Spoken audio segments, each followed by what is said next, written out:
G'day and welcome to A Down Under Yarn. I am your host Fiona, also known as Fifykins. I'm Fifykins almost everywhere on the YouTubes, and this is Ninja saying hello. She does this every time I start talking to my computer. She says, no, you need to be talking to me. So apologies for that. This is episode number 71. I am the dyer behind Solar Flare Fibres, and this is probably going to be quite shop busy this episode because there isn't a lot of knitting basically.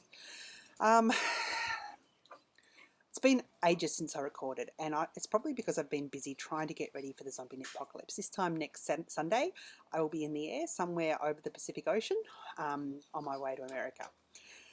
It's particularly daunting and has caused much anxiety, and the anxiety has meant that I've been frozen in some areas of things that I've wanted to get done. There's a couple of packages I haven't got out that I needed to get out, and I apologise, and after I've recorded this I'm going to actually be sending some emails off to people with some apologies because I have dropped the ball, and I will admit that. Today is raining. It's our long weekend here. We get a holiday for the Queen's birthday, even though it's not the Queen's birthday. It was an English monarch's birthday sometime in June. So they gave us the second Monday in June as a public holiday. I'll take it. It means I've got the kids home and they're actually going to be helping me reskein yarn tomorrow. So I've still got quite a bit of that to do. I currently have 200 skeins already labelled. I have all of the skeins that people have pre-ordered. They're all done. The last of them are just drying, and they will be packaged up ready to go first thing Tuesday morning. What else? This is just going to be a bit all over the place. The last couple of weeks I can't think of anything spectacular that's happened that I need to tell people about, because it has just been getting ready. So there hasn't been a lot of knitting.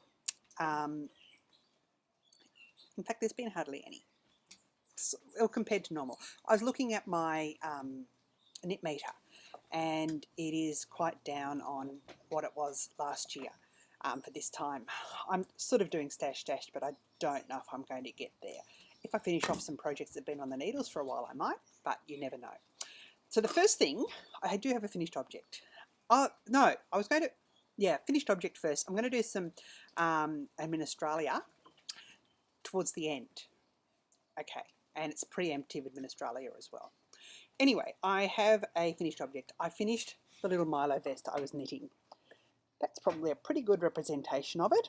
This is the Milo vest by Tiki Knits. It's one of the most popular patterns on Ravelry, and every May Tiki hosts the Milo May, and I knitted Milo. It's going to be firstly used as a shop sample. It is knit using the Zoya base, the Zoya thick base, which is the DK weight of the Zoya.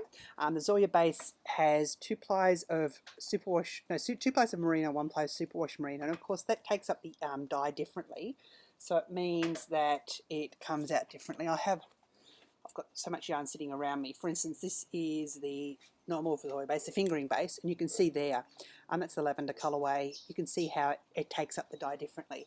So it means when it knits up, it almost gives it like a tweedy effect, which I really, really love. And this is going to be posted off to someone afterwards. I did a pretty little cable down the front there. Not really showing up very well, but it is lovely, and I'm really pleased with it. It took me a lot longer than a Milo would normally take me. I can normally knit a Milo in a day. This took me a couple of weeks to finish. So, yeah, but it has been blocked, and you can see on the back there some of the variations of colour, which I think is really pretty. I did have a massive fail a couple of weeks ago. If you follow me on Instagram, you will see that I cast on some Mystic Spiral socks, and I posted my progress, and I wasn't happy. I looked at them and I thought, I don't think I've picked up the wraps and turns properly. Well, they're not wrap and turns. I haven't picked up the short rows properly. So I thought I'll go to bed, and I woke up the following morning and knit some more. And then actually was catching up with Josh, who's the designer behind them. And I said, look, I don't think I've done something. He goes, yeah, you've picked up the wrong bit. And I said, I have too. And I said, look, I'll just rip out back to that. So I tried to rip out to the short rows, and I couldn't work out where I was in the short rows. So I thought, I'll rip back to the start of the short rows, to the toe. Still couldn't work out then, because it's a beautiful rounded toe, and it's not like the normal toe where you cast on and do increases every in the same spot, so you get a nice ridge. This didn't have that, which is a really nice design, and I really like this toe, except I couldn't tell where the beginning of the row was again. So I ripped it all out. So I have the yarn here, ready to go again. This is Yarn vs Zombies. It is the Haunted base, which is 80% superwash merino, 20% nylon. It's from the Tea and Stripes Club from November, probably a couple of years ago now, and the colourway is French Earl Grey. It is just beautiful, knit up really nicely. It's ripped out even nicer, so I'm really quite pleased with that. And I'm hoping to cast those on this week. I've got a 14-hour flight between Sydney and LA, and it's during daytime hours. I catch a plane here at 7 o'clock in the morning, get into Brisbane at 9-ish, and I've got an hour or so to get, an hour and a half to get from domestic to international, which will be fine. I've got no problems with that. Grab myself a glass of champers or something to calm my nerves, and then it's going to be daytime basically. I will try and get some sleep, but I can see myself knitting for a good proportion of that time. So I'm wanting to take 2 or 3 projects with me that I can make some decent progress on. I really want to get these socks done. I have my Camp Loopy project, which I'll get to later, and then I have this as well. This is the Tink Tank. Now, I think I'd showed this last episode. This is the Tink Tank by Megan Williams. This is for the Stockinette Zombies Summer Top Along. I think that's what I'm going to call it. That's not the official term for it. But look, I've made quite a bit of progress on it. That being said, if this was me not preparing for the zombie apocalypse, I probably would have finished this by now. You cast on at the back. Basically, that is the head there. And you can see I'm going down the top. So the back, hard to tell, but I keep seeing I'm wearing a hoodie, goes down here. So I'm sort of mid-bust, I'd say. I'm going to get down to about here and then join up and sort of show you like this, how it will join up down the sides and create armholes later. That is out of Bendigo Woolen Mills DK Cotton in the pomegranate colourway. This is so nice to work with. I've worked with Peaches and Cream before and a couple of other different cottons, but they've got nothing on this. This is really, really beautiful. It doesn't feel like you're knitting with something that's tearing your hands apart. You know, sometimes when you knit with cotton, it's got that feel that it's not very pleasant. This is lovely, and I can work on this. So if I can do, you know, a couple of repeats a day this week, get down to where it's joining in the round. Once it's in the round, it should zoom along, and we'll see where we go from that. There. I do have some time in Minneapolis beforehand, so I'll get to my timetable at the end. So that is my works in progress, or works almost in progress. My acquisition, which I have, excuse me. Now, whilst I am up, I can tell you what I am wearing. I am wearing my calorimetry on my head. Where is it? I can't find it. I have so much yarn just in front of me here. And I've just, here it is. Sorry. Here I am. I've got my calorimetry on my head. This is out of Noro, Silk Garden Light, which I think is a 5-ply, a sport weight. And this is one of the first, I knit my Spectra. This is the yarn I did my Spectra out of, and I've been knitting for a few months.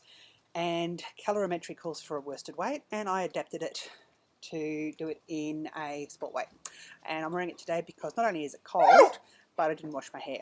And you don't need to see that. Plus, when the season, it's the 3rd or 4th year in a row up here, when the season changes and the cool weather comes in and the moisture drops, even though that hasn't really happened because we've had this constant rain and constant high humidity, I get really bad dandruff. TMI, sorry about that, but that's what happens. Anyway, my acquisition is Camp Loopy. I am going to cast on Camp Loopy. Camp Loopy 2014, which is meant to be glamping. I got my badge, which will go in a bag at some stage. The theme for the first project was to knit something 400 yards that relates to a favourite TV show, book or movie or something like that. I went for String Theory Continuum. This is 80% superwash merino, 10% cashmere, 10% nylon. It is a really, really stunning base. This is the Orneology, which is 6 rows of burgundy, 6 rows of ruby, 6 rows of rose, 6 rows of pale gold, 6 rows of champagne. There you go. You can see it there. It is really, really stunning. I'm probably going to do some Mystic Spiral socks for me out of this as well and increase the stitch count. I want to increase it up to probably about 74. And yeah, because it's really easy to do on that pattern. All you have to do is extra short rows until you can't do short rows anymore. Do what you have to do, decrease back again, and so you're back in the round until you can't do it anymore. So yeah, I've got no hassles doing that. And again, that will probably be some plain knitting as well. Or else I might chicken out with these and do socks on a plain, because that would be a bit, yeah. But I really want to do socks on a plain on my London Underground colourway that I have in my stash, because that would be a bit meater, and I want to do that in a boat, because that would be socks on a plain in the Underground on a boat. But that's just me, you know. Yeah. So needless to say, I haven't cast on my Camp Loopy project yet, but it has arrived. I don't think there's much else in the way of knitting, because I've almost been frozen. I'm taking my Low Tide cardigan with me as well, because that's just got stockinette to go, and hopefully I can do a few hours whipping out some stockinette, and then I can get buttons over there at Ginny's Buttons. That would be nice. Another thing I can probably wear. I mentioned my calorimetry. Did I mention I'm wearing my Lighthouse Keeper's Wife? I don't think I did. This is, I finished this 12 months ago. This is my Lighthouse Keeper's Wife. I actually did Judy's Magic cast on for the hood instead of seaming, which I think's worked well. I don't usually wear the hood on. The sleeves could probably be a bit longer, but I've never actually blocked this, so I think if I blocked it, I'd get longer sleeves. It's a beautiful length. I'm really happy with it, and it's fantastic for our climate. Even though it's in bulky weight, I think I used a 6 or 6.5 millimetre needle, so it means that it's quite open. So it gives warmth, but not too much warmth. Pardon me, if you know what I mean. Now, Administralia. We're at 299 members. I believe that we'll be getting to 300 members before I get back from the Zombie Knit Apocalypse. So I thought, why not announce the 300 member giveaway now? So I have done up a special colourway for the Zombie Knit Apocalypse. My special colourway is called Jet Lagged Zombie, because that's what I think I'm going to be. There you go. This hasn't been wound properly yet, but it gives you a bit of an idea. That is in the Anya base, which is the MCN base. This is the Balder base, which has sparkles in it. You can see it there as well. What I have done with this, I'll show you on this one because it's a bit all over the place. Okay, you can sort of see here. What I've done is dipped thirds of it into dye. So I gathered it up, see, like that, basically like that, dipped it in the dye. Once that had almost soaked in, pulled it out, laid it in my tub, and splattered different colours over it. I think it's a fun colourway. The people I've shown it to seem to like it as well. So there is that. This is only going to be available at the Zombie Knit Apocalypse. However, I am going to give a skein of this away. That was tomorrow's weather that just came through, and I looked at it before and thought, hey, it might change. Tonight we're going down to 19 degrees. Tomorrow's going to be a high of 24 with rain, and I knew that was going to be the case. I have... Anyway, let's get back to this before I do my weather report. This is only available for those people going to the Zombie Knit Apocalypse. So I thought it would be fun to give away a skein to a podcast viewer, especially if there's someone who is not going. And if you are going and you win this, then that's fine. I'll be dyeing up a special edition for the person who wins once I get back. If you are going to the Zombie Knit Apocalypse and you happen to win and you've already picked up a skein or you don't want a skein, you can have something else from the shop. So this is a chance. That's a really bad reskeining. And it can be in any of the bases that I carry. I've only brought these two up because I'm about to ball band them after I finish this as well. So that is that. Now I have, let me get to my beautiful Excel spreadsheet here. I have currently, sitting in tubs, already banded 211 skeins of yarn. I have down on the line at the moment drying over 50 skeins of yarn. However, I think, actually I've got over 70 skeins of yarn down there drying, and I should take a photo because it's just absolutely amazing. However, about 50 of those are pre-orders of the kits, but are almost dry. Some of them are dry and some of them, yeah. I have about another 30 or 40 skeins that need to have ball bands put on them. So I'm looking at bringing over probably around 300 skeins, depending on what I can get done this week. Ideally, I have about 40 skeins I'd like to dye up. It's going to be raining tomorrow, and that is rain, and it's almost impossible to dye in the rain. I have done it before, but it takes a couple of days. With the high humidity, you do have the chance of getting mould on things. And yes, you can rinse them off. The mould doesn't actually sit into the wool. It sits on top of it, and you can wash it off, but it takes a long time to do that. And yeah, and anyway, it is what it is. When dyeing silk, I know that silk doesn't necessarily like water, so I try not to put silk out if I know it's going to be out for more than 24 hours, because that can damage the fibre. So that being said, Tuesday is meant to be a few showers, Wednesday is a few showers. Now that can mean a few showers, or it can mean afternoon showers. They don't often differentiate anymore. If it looks like it's going to be sunny in the morning, I'm going to put yarn out. The most I got out during the week was 52 skeins in a day. I don't know if I'll be doing that again because that was a bit cray-cray. And I'm then also scavenging around the yard for spots of sun and moving things and all the time. If I can have Wednesday and Thursday both dyeing and I can get 20 skeins done each day, I think I'll be thrilled. It is what it is. Hey, if I take over all that I've got and sell out of half of it, I'll make up my airfare and most of my costs and break even. So that's great. Of course, I'd like to make a profit. But hey, it is what it is. And this is my first time ever vending anywhere. It's going to be my first time visiting a local yarn shop. Excuse me. Sorry about that. It's going to be my first time visiting a local yarn shop over there because we don't have any up here. So that's going to be exciting too. I've had a couple of people contact me saying they're interested in stocking my yarn, different yarn shops.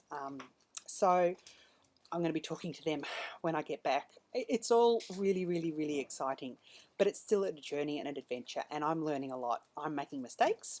I know nobody's perfect, but I'd like to be more perfect than I am at the moment. And it bugs me. It really does. I lie in bed at night and chastise myself for stuff I haven't got done during the day. So I've now started doing lists, little things like that, that I suppose I'm trying to make improvements. I'm trying to make changes and make differences. As you can see, I haven't actually done a lot of knitting because I've been trying to do other stuff. I'm really anal about rinsing my yarns, but even then I know that there's some of them that when I knit the Milo, for instance, I know that this rinsed clean. When I soaked it to block it, it bled, and that annoyed me. I know yarn does that though, and anyway, it is what it is. What are my plans?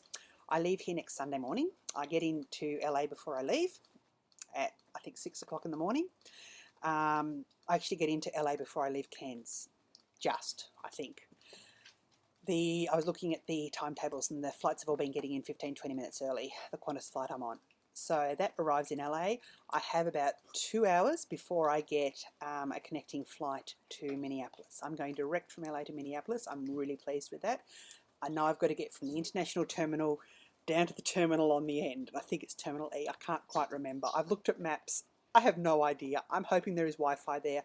I've turned off international roaming on my phone and, of course, data roaming because I just can't afford it. It costs far too much money. I would like to get a SIM card whilst I'm there, but if I can't, I can't. I'll just rely on Wi-Fi. It's pretty daunting travelling by yourself, travelling through an airport you've never been through. I've heard lots of different stories from people. I'm getting in at 4 to 6 in the morning or thereabouts. So I'm hoping it won't be overly busy, but international airports are always busy no matter what time you get there. Someone's told me as soon as you get off the plane, run. I have my electronic visa waiver program all filled out. I've got that in my passport. I think I'm prepared. I catch the plane to Minneapolis, I think 10-ish, 9-ish, and it's a 2.5-hour flight. It's a 2-hour time difference. It must be 9, and I get in at 2:30. It's a bizarre thing. I'm staying. I was going to be staying with a friend, but in the end, I said it's easier for everyone. I think if I stay at a hotel, and I've got some people coming to stay with me, which is going to be exceptionally exciting. At the moment, I think I've got Sunday night by myself in Minneapolis, which is going to be good for me to try and get over some jet lag. I have Monday. I'm meeting up with some friends and visiting the Mall of America.